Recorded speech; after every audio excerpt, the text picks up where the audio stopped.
Bonjour de nouveau. Nous voilà avec l'homme qui doit se connaître, qui doit aller par sa conscience dans son intérieur et y découvrir un univers.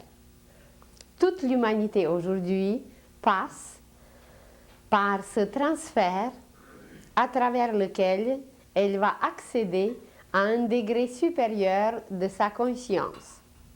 Et ce n'est pas pour rien que depuis l'époque de Socrate, la phrase qui se trouvait sur le fronton du temple de Delphes, « Connais-toi toi-même », cette phrase est extrêmement actuelle car depuis Socrate, l'humanité essaye de se connaître, mais toujours à travers l'extérieur. Elle s'éparpille à travers les moustiques, à travers les souris, à travers les lapins, à travers l'analyse des minéraux, à travers l'analyse extérieure de tout ce qui l'entoure, sauf qu'on ne s'arrête pas sur nous-mêmes. Et présentement, grâce au courant nouveau que l'ère du Verseau apporte, l'humanité va se connaître par l'intérieur, dans son intérieur, pour y découvrir sa nature supérieure, pour y découvrir sa nature divine et pour accomplir des merveilles sur la terre. Malgré nous, ces courants agissent aujourd'hui et veut ou veut pas, l'humanité sera obligée de changer complètement et nous serons les témoins. Toujours dans le passé, depuis toujours, ont existé des écoles spéciales, à part des écoles officielles qui formaient le système éducatif, il existait toujours des écoles qui s'appelaient les écoles initiatiques. Le mot même initiatique veut dire aller dedans. Aller dedans, iti ça veut dire aller et in, le préfixe in, veut dire dedans. Alors, c'est un chemin qui nous mène vers la connaissance de notre intérieur, de notre âme, de notre esprit et de tout ce qui nous compose. Et ce qui nous compose, c'est un univers. Et à travers les écoles initiatiques du passé, c'était un nombre très restreint de disciples qui étaient préparés à connaître certaines vérités, qui étaient préparés à pénétrer dans des mystères. Alors c'est seulement ces disciples qui passaient à travers les écoles initiatiques. Il y a 3 sortes d'écoles initiatiques. La première catégorie, ce sont les écoles de la vérité, où les disciples étudient, où les disciples apprennent d'une certaine façon, par une discipline très dure, par une discipline imposée, et c'est par la volonté que tout se développe.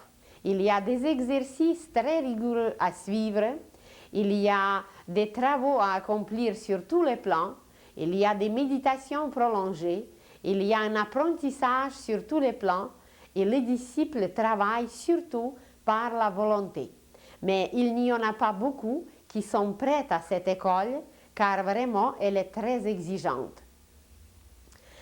À part des écoles de la volonté, il y a des écoles de la sagesse et surtout les écoles orientales. Ce qui existe encore aujourd'hui, surtout en Orient, ce sont les écoles de la sagesse, où un sage, un gourou, un maître a ses disciples et il travaille sur eux individuellement. Ce qui caractérise ces écoles, c'est que le travail est sur la conscience individuelle. Le disciple se développe individuellement, il accomplit aussi les travaux selon les besoins et selon les exigences du maître, et le disciple peut recevoir les travaux les plus différents. Par exemple, dans une école qui peut être assez grande, où il y a un très grand nombre de disciples, quelqu'un qui entre pour la première fois, supposez qu'il reçoit le travail d'éplucher les carottes pendant 10 ans. C'était impensable pour un occidental d'imaginer quelque chose de pareil, mais c'est ainsi. Ou par exemple, le disciple reçoit une seule phrase qu'il doit travailler pendant 6 ans, pendant 9 ans, ou selon la nécessité. Et à part de cette phrase, bien, il peut lire certains textes, il peut faire certains exercices, mais le travail essentiel est basé sur la phrase qu'il reçoit. Mais à travers ces écoles, les deux, les écoles de la vérité et les écoles de la sagesse, qui sont surtout les écoles de la sagesse qui sont très nombreuses en Orient, à travers ces écoles, ce qui se développait, c'est la conscience individuelle. Par exemple, dans les écoles de la volonté, à un certain moment, les disciples se décidaient d'aller s'enfermer dans une grotte pour 18 ans. Et ils recevaient 2 fois par semaine une nourriture très monotone, toujours une poignée de blé ou toujours une bouillie de la même sorte, et ils recevaient de l'eau. C'était tout. Et ce qu'il faisait, il développait sa vision intérieure, puisque extérieurement, il ne pouvait même plus utiliser ses yeux. Alors, il développait sa vision intérieure, il faisait les voyages astraux et il allait apprendre à travers toutes les régions de l'univers. Mais c'était quand même un travail individuel, il n'était pas en contact avec les humains, il n'avait rien d'autre à supporter, sauf se supporter lui-même et supporter toutes ces exigences qu'il s'était imposées lui-même, mais c'était quand même un développement individuel, personnel. Et à part de ces 2 genres d'écoles, depuis toujours, ont existé les écoles de l'amour. Ces écoles étaient beaucoup moins nombreuses car le travail se faisait toujours sur les 3 plans, ça veut dire mental, sentimental et physique, et ce qui était inclus toujours, c'est la volonté et aussi la sagesse. La sagesse, les connaissances, il fallait les apprendre et les pratiquer. Alors les 2 autres éléments étaient toujours présents, mais en même temps, ce qui était à la première place, c'est le développement de la conscience collective. Parce que dans une école de l'amour, il fallait nécessairement supporter le type à côté. C'est bien de dire que j'aime l'humanité entière, mais ce qui est le plus difficile, c'est de supporter celui qui est à côté, c'est d'être tolérant, c'est d'être indulgent, c'est de comprendre les autres et de les saisir d'un seul coup, à la fois. Alors, à travers les écoles de l'amour, qui n'étaient pas très nombreuses, parce qu'il n'y avait pas trop de candidats, se développait surtout l'amour qui était complet, car la volonté y était et la sagesse aussi. Il y a 3-4 000 ans avant Jésus-Christ, au bord de la mer Noire, dans un endroit merveilleux, a existé une école de ce genre où beaucoup d'élèves, même de l'Orient, de l'Occident et de partout, ont passé des longues années et des longues vies dans cette école de l'amour. Et ces écoles de l'amour, comme d'ailleurs 2 autres sortes, sont toujours de l'ordre de Melchizedek. Et ces écoles ne sont pas accessibles à tout le monde. C'est ça qu'il faut savoir, qu'elles ne se trouvent pas à n'importe quel coin de n'importe quelle rue, que ce sont les écoles bien dirigées, bien structurées, et ce n'est pas n'importe qui a l'accès dans ces écoles. Vous allez demander, mais comment s'y rendre? Eh bien, il y a une intuition intérieure, il y a un désir intérieur, et il y a une volonté irrésistible que si nous sommes prédestinés d'arriver à une telle école, tout sera placé devant nous d'une telle façon que nous nous rendrons à cette école. Et comme à cette école au bord de la mer Noire, jadis, par exemple, tous les apôtres, presque tous les apôtres de Jésus ont passé. Et non seulement les 12 apôtres que nous connaissons, car il faut savoir que Jésus avait 3 cercles de disciples. Le premier cercle était composé de 12. Le deuxième cercle était composé de 72. et le troisième cercle était composé de 500. Alors, parmi ses disciples qui ont poursuivi son travail et qui n'étaient pas nommés dans l'histoire, ou même peut-être nommés, mais qu'on ne considère pas nécessairement comme ses disciples, eux ont passé aussi à travers cette école initiatique où ils apprenaient comment renforcer leur aura, comment faire des miracles, comment faire travailler les courants intérieurs de l'âme. Et c'était toujours un apprentissage merveilleux qui était basé sur la connaissance intérieure de l'homme, car tout, absolument tout se trouve dans l'homme, tous les pouvoirs, toutes les possibilités, tout le potentiel de l'esprit y est, sauf que nous ne savons pas l'utiliser. Nous possédons tous les appareils.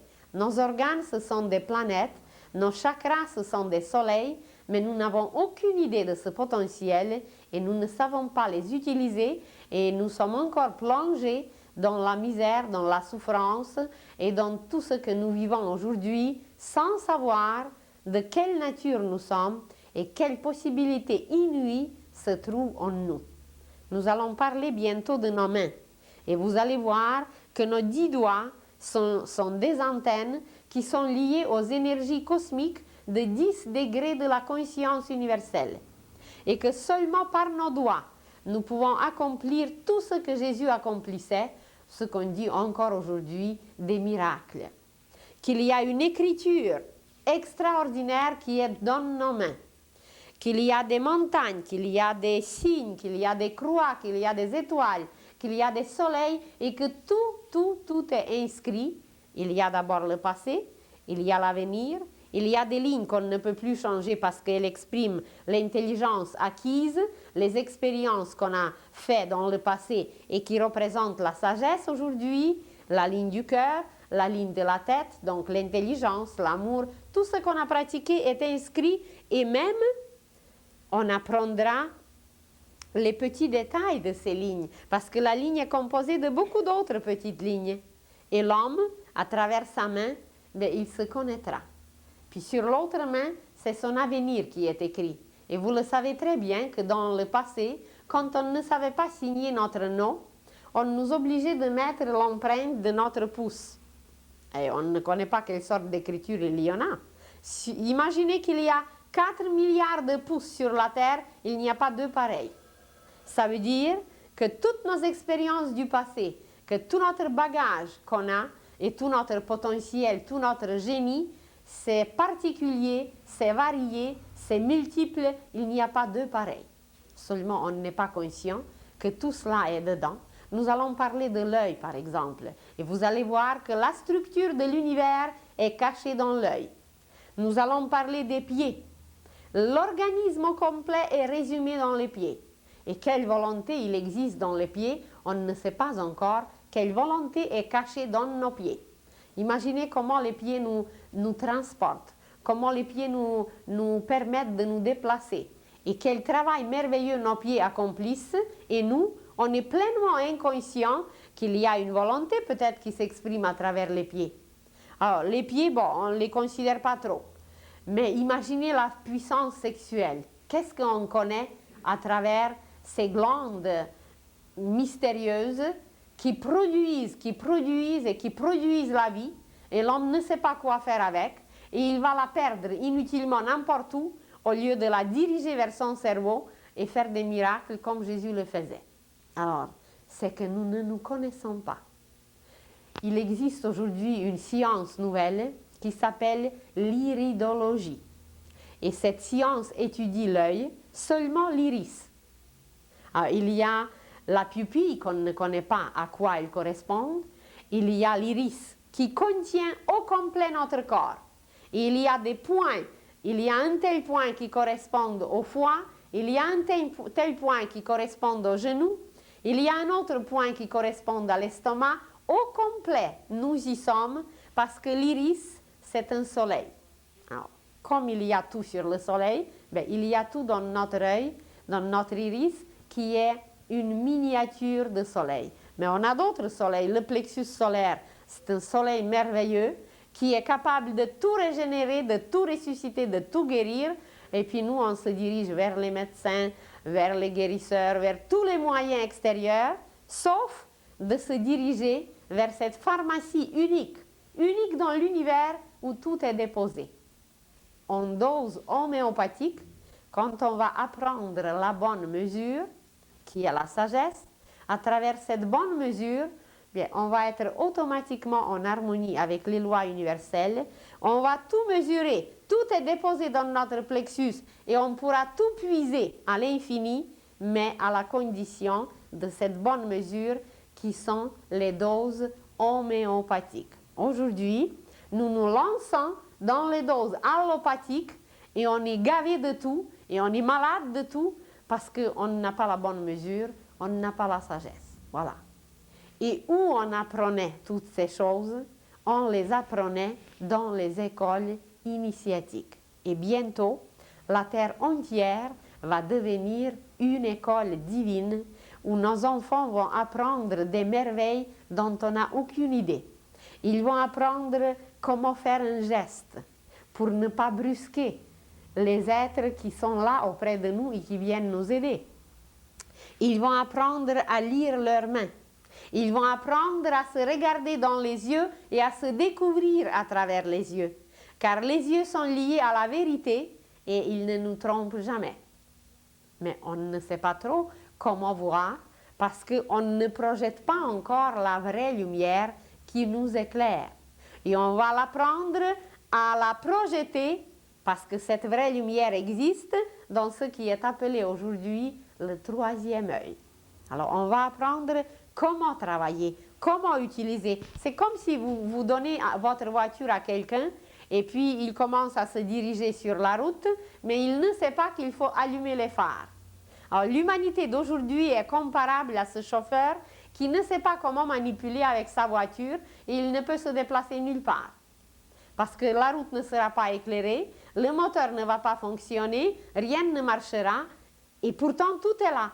Alors nous sommes un peu semblables à un tel cas parce que tout est là, mais nous ne savons pas quoi faire. On a une lumière, mais une lumière universelle, juste là, entre nos deux yeux, qui forme avec nos yeux physiques un triangle.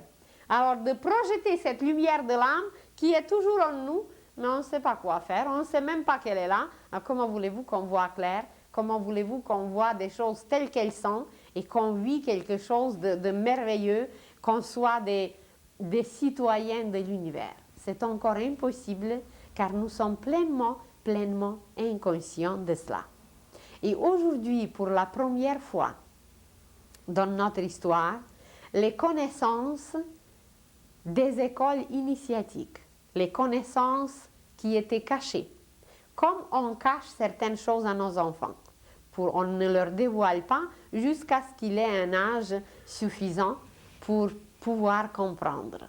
Alors, une certaine partie de l'humanité, pas encore tous, une certaine partie, une élite de l'humanité est prête aujourd'hui à comprendre certaines choses. Et c'est pour ça qu'on en parle même à la télévision, qu'on en parle à la radio, qu'il y a des conférences, des symposiums, des congrès et même des écoles initiatiques qui sont ouvertes à un nombre beaucoup plus grand des êtres humains qui sont prêts à étudier, qui sont prêts à se connaître et qui sont prêts à se comporter comme un homme et non comme des animaux.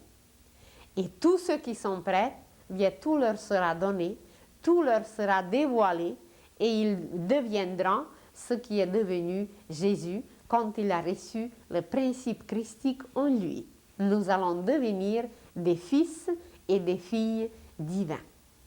Et ce n'est pas loin, c'est juste de vouloir, parce qu'il y a beaucoup d'aides, il y a beaucoup de guides qui sont prêts à nous aider, mais on n'est pas tellement intéressé, on doute, et puis on critique, et puis notre avis, c'est pas tout à fait ça, puis notre opinion, elle est toujours différente de ce qu'on nous expose. Eh bien, on nous laisse libres.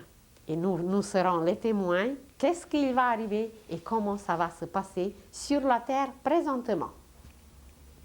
Alors, jadis, nous nous sommes dit, que les initiations se sont passées dans les écoles initiatiques qui étaient hermétiques, qui étaient fermées, qui étaient cachées, car ces connaissances n'étaient pas encore accessibles à la masse, à la foule. Les connaissances sont comparables avec un remède d'une puissance, et on ne laisse pas les enfants toucher au remède. On cache les remèdes aux enfants parce que les enfants ne connaissent pas le dosage, les enfants ne savent pas comment l'utiliser, et c'est un peu la même chose avec les humains qui ont l'accès aux connaissances sans être mûrs. Ça veut dire qu'ils peuvent se faire du mal, qu'ils peuvent se détruire, ce qui est arrivé à l'époque atlantéenne. Les Atlantéens, par leur clairvoyance nocturne, ils recevaient les messages, ils captaient les messages pendant la nuit dans leurs rêves, et le jour, ils pouvaient réaliser ces messages, ils pouvaient faire des bâtisses, ils pouvaient faire des expériences dans le laboratoire d'une beauté inimaginable. Mais comme ils n'étaient pas mûrs dans leur vertu, comme moralement, ils n'étaient pas suffisamment matures. Alors, à cause de cette immaturité, à cause d'une certaine ignorance, et à cause qu'ils n'étaient pas peut-être suffisamment éclairés le jour, ils utilisaient les connaissances divines pour les buts personnels, pour s'enrichir, pour embobiner les autres, pour ruser les autres. Et à cause de ça, ils ont amené l'Atlantide vers la destruction totale, complète. Elle a disparu de la surface de la Terre. Et aujourd'hui, nous sommes les témoins de quelque chose de semblable qui se passe sur la Terre tout au long de notre siècle. Et non seulement de notre siècle, mais déjà auparavant, toutes nos guerres, ce n'était que cela, mais surtout notre siècle. Il est plein de faits destructifs, de faits décadents qui mènent l'humanité vers une disparition. Mais aujourd'hui, on ne nous permettra pas de disparaître au complet, car la Terre est allée si loin dans son déséquilibre qu'elle a qu'elle a provoqué un danger dans le système solaire. Et il y a d'autres êtres qui veillent sur l'ordre et sur l'harmonie dans le système solaire, et ils ne permettront pas aux humains de déséquilibrer au complet le système solaire. Même si 3/4 de l'humanité vont disparaître, ça ne fait rien, mais l'équilibre sera installé sur la Terre. Et il sera installé par qui? D'abord par les disciples des écoles initiatiques qui connaissent les lois universelles et qui peuvent travailler en harmonie avec ces lois. Il n'y en a pas beaucoup à connaître. On a mentionné quelques-unes: la loi de la réincarnation, la loi du karma, la loi de l'économie universelle et quelques autres lois. C'est pas nombreux, mais c'est juste de les connaître, de les accepter, de les prendre et de les réaliser. Et c'est cette partie de l'humanité qui entre aujourd'hui dans la spiritualité, qui se lie à l'électricité cosmique, qui est une lumière divine. C'est seulement cette partie de l'humanité, appelée les disciples, qui savent se discipliner au lieu de se dissiper, qui savent construire au lieu de détruire. C'est eux qui vont tout rétablir avec l'aide, bien sûr, des grands guides de l'humanité, des grands instructeurs de l'humanité, et que voilà, tout va être de nouveau correct, bien, comme il faut. Nous en avons déjà parlé, qu'il y a 3 courants très puissants aujourd'hui qui se manifestent sur la Terre. Il y a le premier courant qui va établir l'ordre partout. Il y a un désordre dans notre corps qui provoque la maladie, qui provoque le déséquilibre. Il y a un désordre à l'extérieur, partout dans tous les pays, nous ne trouvons qu'un désordre. Et ce courant va nous amener d'abord d'installer l'ordre en nous-mêmes, et par la suite l'ordre à l'extérieur, et ça va s'appeler le contraire de l'anarchie, c'est la synarchie. Le contraire de la maladie, c'est la santé. Le contraire de l'impureté, c'est la pureté. Alors, cet ordre va être installé sur tous les niveaux, sur tous les plans, partout dans la vie sociale, dans la vie économique, dans la vie conjugale, dans la vie des enfants, partout. Et c'est le courant du Père qui va le faire.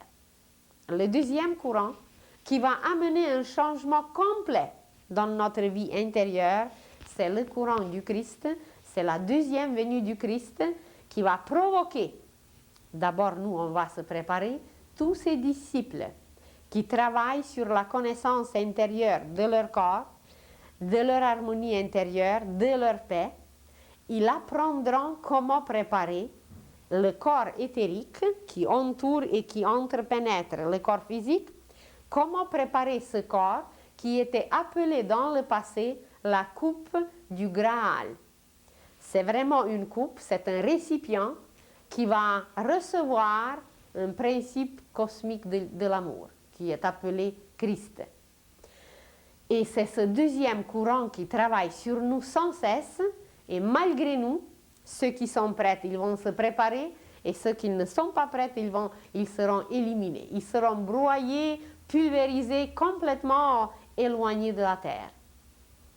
Et le troisième courant qui travaille sur nous, c'est le courant, les orientaux appellent le Saint-Esprit Dieu de l'action. Alors, nous sommes tous en action, mais quelle action? Quel est le but de notre action?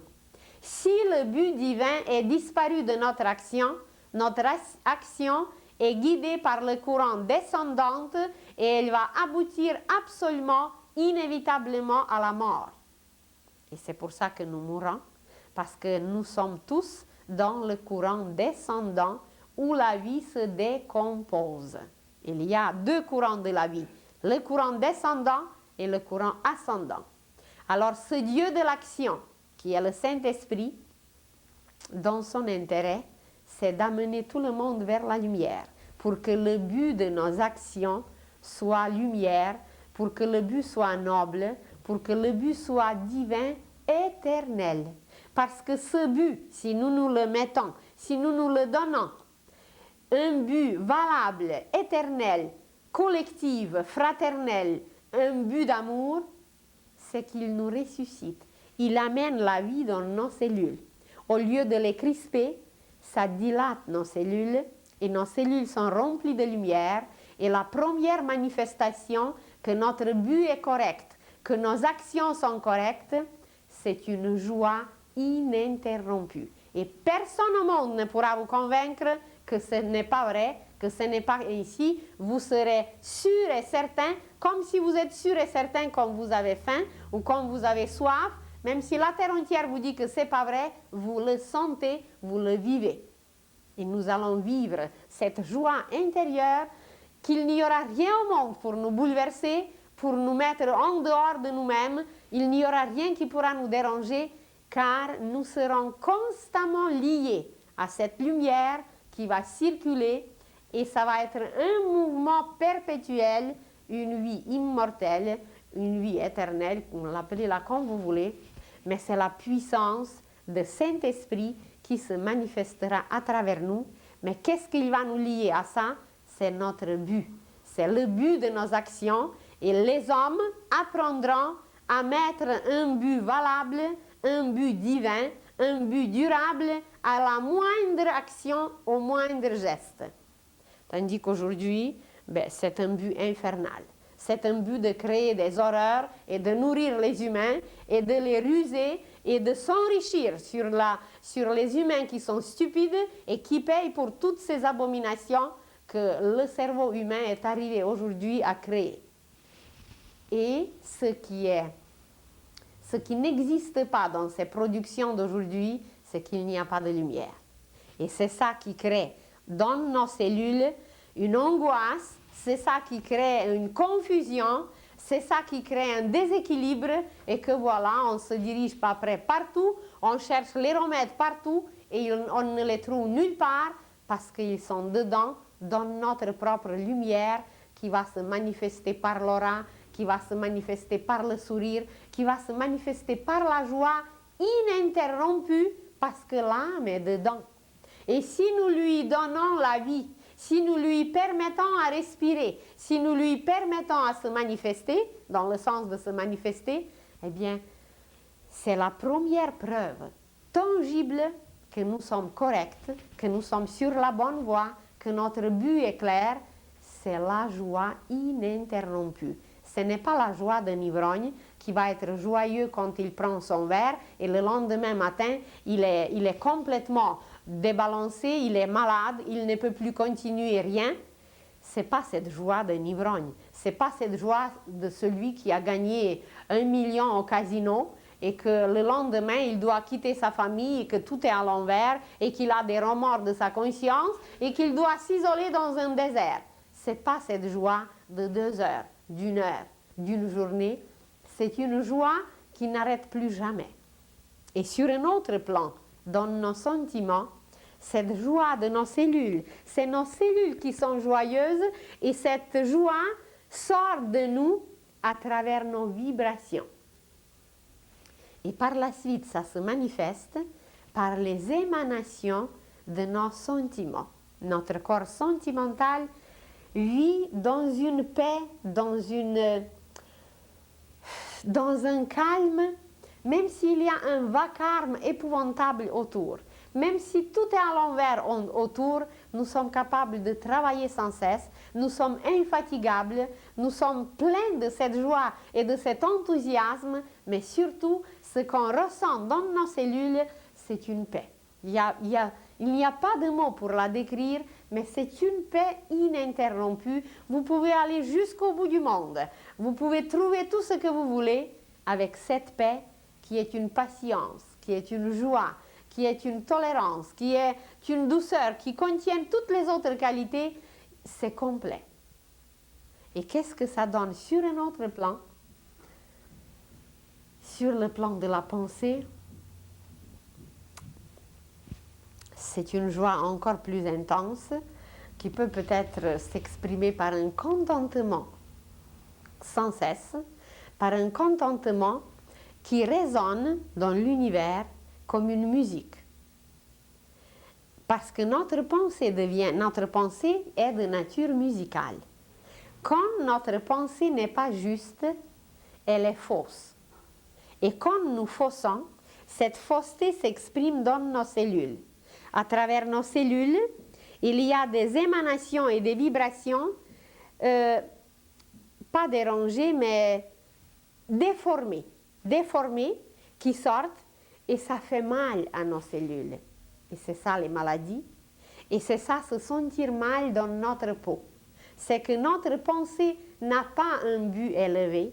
Notre pensée a un but qui ne nous amène nulle part que seulement vers la mort. Et nos cellules le ressentent. Et elles sont mal et nous sommes mal dans notre peau. Alors une pensée juste, le but élevé, le but correct de nos actions, c'est une musique, c'est une justesse et une justice dans notre pensée, une justice musicale, pas la justice dans le sens que nous connaissons, mais c'est une musique qui s'exprime par la suite par nos cellules. Et puis voilà, on vit dans cette musique et on peut émerveiller les autres. On devient une source vivante pour tout le monde. Les autres viennent demander nos conseils. Les autres viennent se reposer auprès de nous. Les autres viennent demander comment faire, quoi faire, parce qu'ils reçoivent quelque chose de nous. Ils reçoivent cette musique qui les harmonise, qui les nourrit, qui les arrange, qui les soigne. Et comme ça, un saint, un initié, un maître, il est toujours recherché partout. Par ceux qui ressentent, pas par des abrutis, pas par des brutes, qui n'ont aucune sensibilité dans leur peau, dans leurs émanations, et puis ils vont s'arrêter sur un criminel plutôt que sur un saint ou sur un initié. Parce que leur sensibilité est au niveau des criminels et non au niveau des initiés. Alors, c'est dans nos propres cellules que tout s'exprime. Et c'est dans une école initiatique qu'on apprend comment installer dans nos cellules cette musique. Ça veut dire avoir un idéal, avoir une pensée qui nous élève sans cesse et qui nous lie sans cesse à la lumière de l'esprit. et ça va se manifester dans nos propres cellules comme cette musique. Peut-être on ne l'entendra pas par notre oreille, mais chaque cellule a ses oreilles.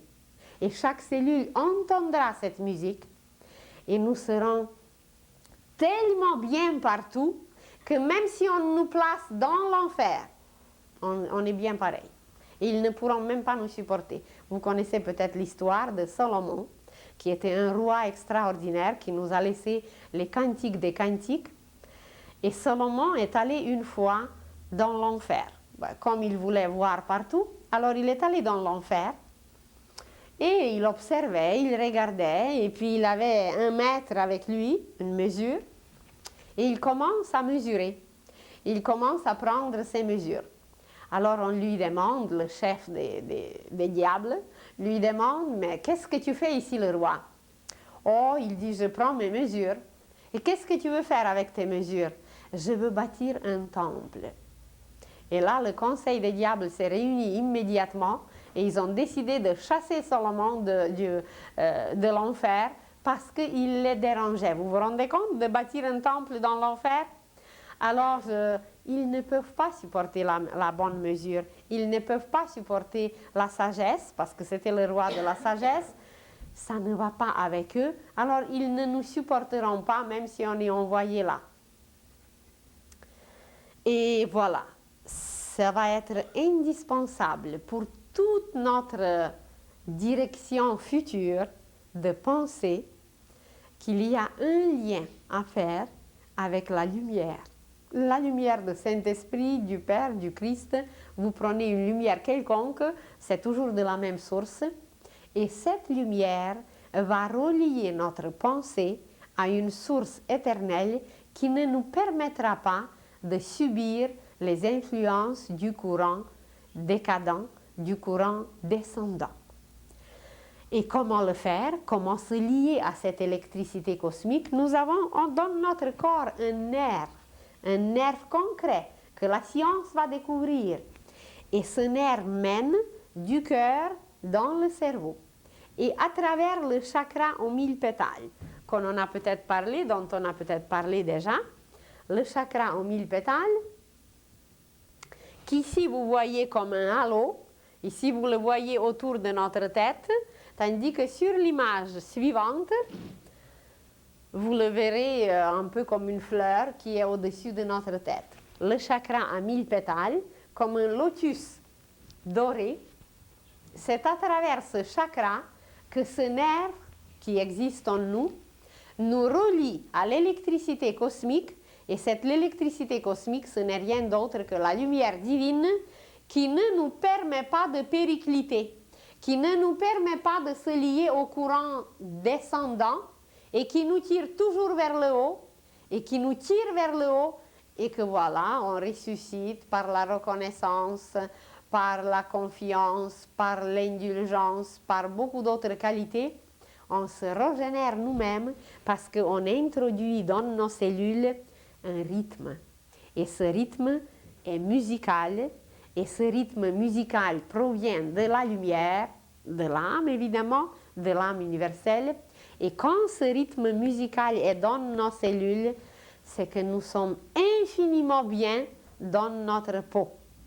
Et nous sommes une source vivante, un exemple vivant pour tout le monde. On a déjà mentionné Mère Teresa. Comment se fait-il que la Terre entière, la Terre, le côté positif de la Terre, de l'humanité, s'émerveille d'elle?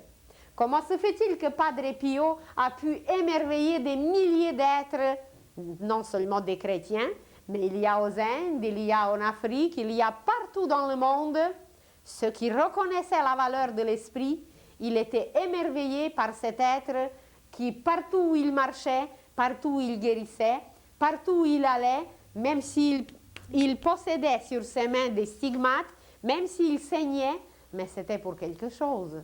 Alors, comme ces saints de notre siècle, mais pourquoi pas nous?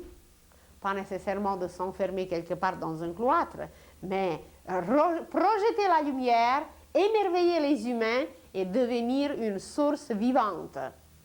Et c'est cette source vivante, c'est ces êtres qui émanent, c'est ces êtres qui irradie la lumière, c'est ça qui manque aujourd'hui aux humains. Vous prenez la jeunesse, vous prenez les enfants, vous prenez le cinéma, vous prenez la sexualité, vous prenez n'importe quelle branche de la vie, et ce qui manque, c'est un idéal. C'est les êtres qui irradient la lumière, qui projettent la lumière et qui vont tirer les autres vers le haut. Vous allez trouver les jeunes dans les drogues, vous allez trouver les enfants dans la rue, dans la sexualité à 10 ans, vous allez trouver les adultes dans les bars et dans les discothèques, au lieu de se préoccuper, mais qu'est-ce qu'il y a de meilleur? Qu'est-ce qu'il y a de mieux en nous? Mais peut-être quelque chose a été déjà déposé. Alors seulement quand on se pose la première question, mais d'où je suis? Où est-ce que je me dirige? Et pourquoi je suis venu sur la terre? Mais ces questions, inévitablement, vont mener l'humanité vers une vie divine, tout simplement. Parce qu'il n'y a pas, d'autre chose qu'il y a une vie infernale qu'on mène aujourd'hui et il y a une vie divine. Et dans la même vie, nous, dans le même corps, les mêmes êtres peuvent accomplir des merveilles, peuvent quitter ce passé qui les étouffe et entrer dans quelque chose de merveilleux. Et où on va apprendre comment se diriger et quoi faire, eh bien, on va l'apprendre dans les écoles initiatiques. Mais il ne faut pas maintenant s'asseoir et rêver que, voilà, je veux entrer dans une école initiatique. Si nous sommes prédestinés à entrer dans une école initiatique, on y entrera. Mais dans les écoles initiatiques, on va préparer les instructeurs et les éducateurs de la race humaine, de la masse. Tout le monde ne pourra jamais entrer dans les écoles initiatiques parce qu'il n'y en a pas de place. Jusqu'à ce qu'on va se comporter d'une telle façon que la terre entière sera une école. Elle est d'ailleurs déjà, mais on ne le sait pas. Alors, dans les écoles initiatiques se préparent des instructeurs qui transmettent des connaissances et des éducateurs qui éduquent les humains. Quelle est la différence entre les deux? C'est qu'un instructeur peut posséder les connaissances et il n'est pas nécessairement d'une école de l'amour. Un mage, un magicien noir est un instructeur aussi parce qu'il possède les connaissances. Mais un éducateur vit la lumière. Il est une source vivante d'émerveillement, d'harmonie, de joie, de la lumière pour tout le monde. Alors c'est ces exemples vivants qui éduquent par leurs gestes, qui éduquent par leur regard, qui éduquent par leur propre manifestation, c'est les éducateurs qui manquent aujourd'hui. Nous disons le système de l'éducation. Nous n'avons pas aujourd'hui le système de l'éducation, nous avons le système d'instruction, c'est tout. Et même nos instructions sont tellement limitées que c'est vraiment pas digne de la 5e race. Mais nous allons avoir bientôt les éducateurs, les vrais, qui vont enflammer les cœurs, qui vont enflammer les cerveaux, et que voilà, il y aura toute une génération qui bâtira sur la terre, d'ici une 15aine d'années, le royaume de Dieu sur la terre. Les humains, par leurs mains, le feront. Alors, on peut rêver d'entrer dans une école initiatique si on s'est préparé déjà dans les vies passées ou si on a montré dans cette vie suffisamment de volonté, suffisamment de sagesse et suffisamment d'amour pour être accepté dans une telle école. Mais si on ne s'est pas préparé, eh bien, nous allons rester avec la masse, avec la foule. Mais les portes de la connaissance divine sont ouvertes pour tous. Et comment le faire? C'est par notre comportement quotidien, en ayant la conscience éveillée que par le moindre geste, que par la moindre manifestation, nous sommes capables de tout améliorer ou de tout rendre, de tout empirer. Et quand nous serons conscients de 2 lois qu'on a mentionnées, la loi de la réincarnation, qui est la loi de la vie, et la loi du karma, qui est la loi de l'action qu'on provoque, et que cette action nous apporte les fruits, la récolte, seulement ces deux lois sont capables de changer l'humanité. Parce qu'elle va se comporter d'une façon digne, elle va se comporter d'une façon noble, et elle va de plus en plus entrer dans la vie universelle, dans la vie cosmique. Et nous passons aujourd'hui, nous tous, sans exception, les méchants et les bons, nous passons les initiations dans la vie quotidienne. Jadis, seuls les disciples le passaient dans les initiations, dans les pyramides, dans les temples, dans les cavernes, dans les grottes. Mais aujourd'hui, l'examen se trouve dans le quotidien et la masse le passe. Toute la terre passe par l'examen. Et vous savez quand est-ce que c'était le premier examen pour l'humanité dans ce siècle? C'était la Première Guerre mondiale. On nous a offert de passer un examen par les moyens pacifiques, de ne plus utiliser l'épée, de ne plus utiliser la violence, de ne plus utiliser l'agressivité, et on a raté l'examen. Et on nous a offert la deuxième fois de passer l'examen, de résoudre nos problèmes, de payer nos dettes, de régler nos affaires par les moyens pacifiques. Et nous, on a de nouveau déclenché la Deuxième Guerre mondiale et on a de nouveau raté l'examen. Et nous sommes au seuil de passer l'examen la troisième fois. Et comment nous allons le passer? Eh bien, nous en serons tous les témoins. Et la même chose qui se passe au niveau de l'humanité, au niveau des guerres mondiales, déjà presque la troisième fois dans notre siècle, observez votre journée et vous allez trouver qu'il y a des journées où vous êtes en guerre intérieure, qu'il y a votre cœur qui se tiraille avec votre cerveau, mais d'une façon que vous n'en pouvez plus, vous êtes complètement terrassé par un combat intérieur. Et vous l'extériorisez envers votre épouse, ou envers votre époux, ou envers votre belle-mère, ou envers votre directeur ou boss, mais ce n'est pas eux qui sont en cause. C'est notre guerre intérieure qui s'extériorise. Et c'est la guerre intérieure entre les sentiments humains, entre le cœur humain, qui a une sagesse, qui diffuse l'amour. C'est le cœur qui veut nous amener vers le bon chemin, et c'est le cerveau qui sert aujourd'hui les esprits lucifériens. C'est le cerveau qui nous amène toujours à côté et qui nous mène toujours vers l'erreur. Parce que le cerveau est jeune, comme on en a parlé déjà, c'est un jeune étudiant qui se prend pour le directeur. Il va devenir plus tard s'il montre sa sagesse. Mais pour l'instant, notre intellect a raté sa mission. Notre intellect ne nous a pas amenés vers la connaissance de l'âme qui s'exprime par la douceur du cœur.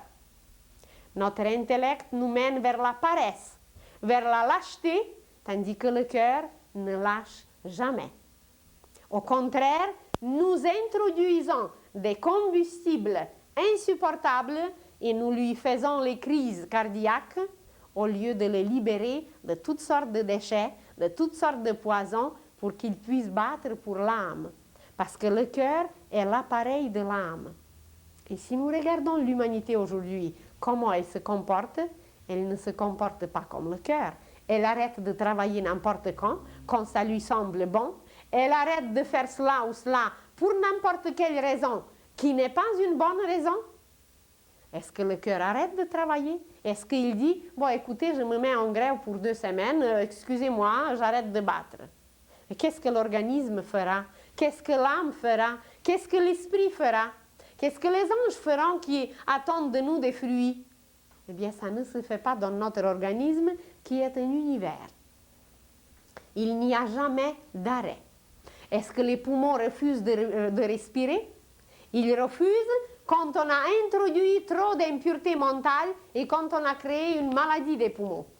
Parce que les poumons sont liés au mental, comme le cœur est lié au sentiment. Alors voyez comment l'homme doit s'observer et s'étudier et voir d'abord pourquoi c'est ainsi et pourquoi la sagesse divine a fait les choses ainsi et nous voulons les corriger. Est-ce que nous avons le droit de les corriger? Alors c'est en apprenant de s'observer, en s'étudiant, en se connaissant, que l'on va commencer à se comporter comme un homme et non comme un animal qui vit dans un corps humain.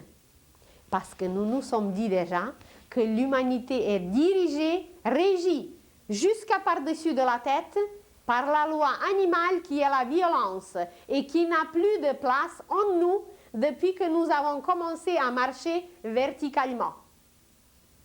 On n'est plus semblable aux animaux. D'accord, c'est nos frères plus jeunes, mais leur travail est différent. Leur loi est différente de la nôtre. Alors pourquoi nous continuons à nous comporter comme les animaux? Même si ce n'est plus la même loi qui doit nous régir.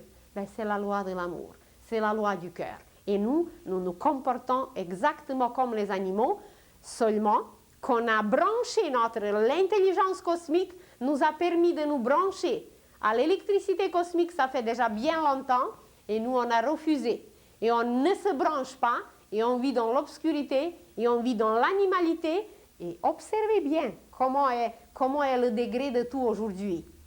Vous croyez que nous sommes dans la surabondance des aliments. Mais comment ces aliments sont faits? La science, est-ce qu'elle le sait? Elle sait produire les produits chimiques. Elle sait produire tout ce qui est artificiel, antinaturel. Et qu'est-ce que ça produit dans les aliments? Ça introduit les matières opaques qui sont le contraire de la lumière vivante. Et même si nous sommes couverts de tas d'aliments, la qualité de ces aliments, bien, elle n'est peut-être pas tout à fait nulle, mais elle n'est pas grande, cette qualité. Il y a des équipes d'ingénieurs, des spécialistes à travers le monde qui étudient ces questions et qui ont découvert des radiations vivantes des aliments. Et ça dépend de l'énergie solaire et ça dépend de la santé du sol. Mais quand le sol est sain, nous introduisons la maladie et des poisons dedans. Et après, on se nourrit par ces aliments et on se croit qu'on est dans la surabondance parce qu'on s'est nourri de quelque chose de mort. Alors, il y a énormément d'apprendre. C'est vrai, la science a fait des découvertes magnifiques. Seulement ces découvertes étaient dirigées vers la destruction de l'homme. Ces découvertes étaient dirigées vers la destruction des cellules humaines, terrestres et toutes les cellules vivantes. La bombe atomique, la désintégration de l'atome, bien, c'était la découverte non seulement du siècle, mais de toute notre histoire. Mais qu'est-ce qu'on a fait avec cette désintégration de l'atome? On l'a utilisé pour désagréger les êtres humains, les êtres humains, des milliers, des millions d'êtres humains par une seule bombe. Mais si on continue à transgresser ainsi les lois, eh bien, ce n'est pas étonnant que nous avons provoqué tout ce qui va arriver. Et comment maintenant remédier? C'est en apprenant les vérités qui nous sont transmises par les écoles initiatiques. Et ce n'est pas nécessaire d'y accéder, ce n'est pas nécessaire d'y être, mais de se comporter dans notre vie quotidienne comme des humains et non comme des animaux. D'introduire dans notre corps la lumière vivante et non des poisons. On en parlera bientôt des aliments, on en parlera comment on se comporte, comment on se nourrit. On ne sait pas s'asseoir. On met les pieds sur la table. Mais la table, c'est quoi? C'est l'autel. C'est le pain et le vin qui doivent être là. C'est l'amour et la sagesse seulement qui doivent être sur la table. Et rien d'autre. Vous allez dire, et le stylo, c'est la sagesse. C'est pour exprimer la parole divine. Pas pour tuer, pas pour écrire une parole pour tuer, mais une parole qui guérit. Les fleurs, c'est le symbole de l'amour. Alors, la table, c'est quelque chose de sacré. Et nous allons apprendre une attitude sacrée envers tout. C'est la première condition pour accéder plus tard à une école initiatique, c'est d'avoir une attitude sacrée envers tout. de respecter tout avant de commencer l'aimer. Et de cette façon, nous allons passer dans notre vie quotidienne toutes nos initiations. Nous acceptons ce qui arrive et nous avons une attitude sacrée envers ce qui nous arrive. Alors, l'école initiatique aujourd'hui est partout. Tout ce qui nous arrive dans la journée, c'est une initiation, mais comment faire devant ce qui nous arrive? L'accepter, le prendre, faire une alchimie spirituelle avec, le transformer et se comporter dignement à travers cette alchimie spirituelle, respecter, aimer, et nous faisons une transformation et une élévation inimaginable. Alors, je vous remercie beaucoup. Je vous souhaite une bonne semaine et à la prochaine.